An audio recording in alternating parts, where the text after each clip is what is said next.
Ben White is, I don't want to get onto Ben White and I don't want to label him the price tag, but he's doing a decent job. Arsenal were decent. Arsenal good. And the fact they got a draw away at Brighton is a great result for us.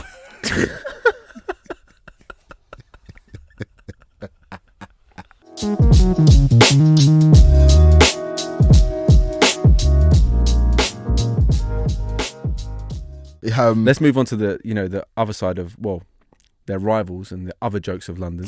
The team that you ever so slyly a few weeks ago compared to dog shit, but somehow managed to scoot out of that one without being an Arsenal hater. Yeah. Arsenal coming up against Brighton. Brighton having a solid season. A lot of time for Brighton because, Jared, who's part of our friends, does a lot of writing for the We Talk Football podcast and put stuff on the page for us. So shout out to Jared. But he's a Brighton fan. So I'm always rooting for Brighton because in our group chat, everyone's Chelsea, everyone's a big club supporter. We've got Ben in there who's a Liverpool supporter. So it's nice to have Jared, who's, not a glory hunting football fan, loves Brighton.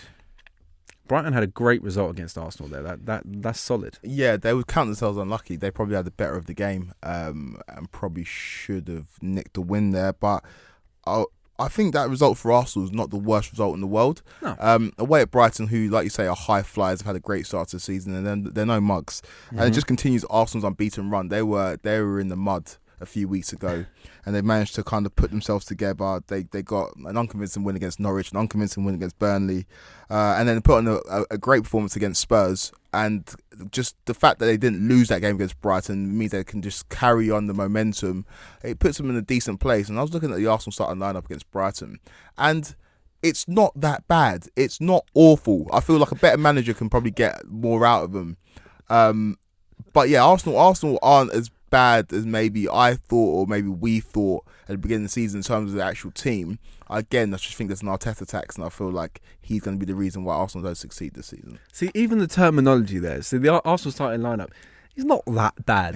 What do you mean? What do you mean? It's like hidden jabs. No, you're going with uppercuts like out of nowhere. But we're talking about mid-table teams here, but I'm not like exactly. There's as a hidden jab. You say that as you say that. I'm just, you know what you're doing. I'll be completely honest with you. I'm assessing where Arsenal are. Like they're screaming that Tomiyasu is this incredible right back, and he's doing a good job. They're screaming that Gabriel is the second coming of whoever. David Luiz. He's doing a good job. Ben White is, I don't want to get onto Ben White and I don't want to label him the price tag, but he's doing a decent job. Arsenal were decent. Arsenal good. And the fact they got a draw away at Brighton is a great result for us.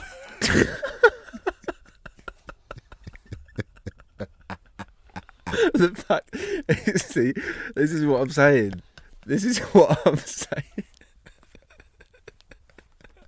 Exactly. He knows what he's doing. He knows what he's doing. Man, what a result for Arsenal. Good result. Fair play, Arteta. Take your plucky little Arsenal away to plucky little Brighton and getting a 0-0 draw. Oh, man. It's not, I'm not even trying to mug it. I'm being honest. I'm assessing where Arsenal are at. It was a good result for them against Brighton. 0-0. And yeah, they can move on to Crystal Palace after the international break. Yeah, and just to talk a little bit about Crystal Palace as well. A team that no one really knew what to expect this season, and yeah, they're having a solid season. Patrick Vieira in his debut season as manager in the Premier League, obviously an Arsenal legend. There's a bit of romance there when they do play Crystal Palace next. What do you think about Crystal Palace this year, man? They've got a lot of young a lot of young players coming through.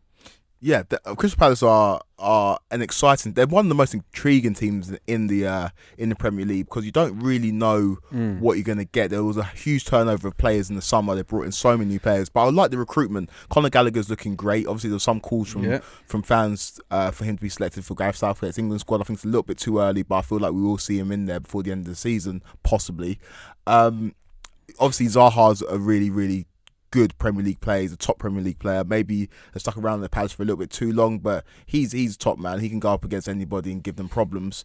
And we just see Palace kind of eking out results here and there. They've had some turbulence. I think the result against Spurs was big for them, putting them to the sword and kind of getting some points on the board.